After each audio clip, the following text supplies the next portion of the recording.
L'objectif de la réunion de 3 jours d'Abuja, tenue à l'initiative des chefs d'État des pays membres de l'ECOWAS, a été d'élaborer une position régionale unanime en préambule de la conférence mondiale contre le racisme et la xénophobie d'avril prochain à Genève.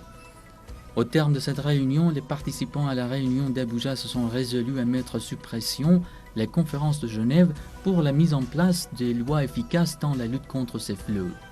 Les chefs d'État africains souhaitent notamment que lors de la conférence de Genève, des châtiments rigoureux soient élaborés pour ceux qui voudraient s'abstenir de respecter ces lois. La ratification de lois pour sanctionner les courants de pensée fondés sur la ségrégation ou l'incitation raciale faisait aussi partie des revendications des présidents africains regroupées en 101 clauses dans le communiqué final de la réunion d'Abuja.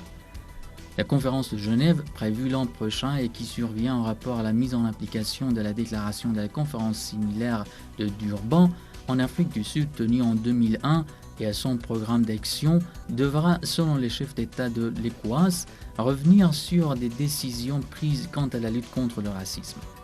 Il suggère notamment la réflexion sur des lois pour la défense des droits sociaux et humains des immigrés en situation régulière ou irrégulière et la lutte contre les politiques sévères d'immigration appliquées dans certains pays.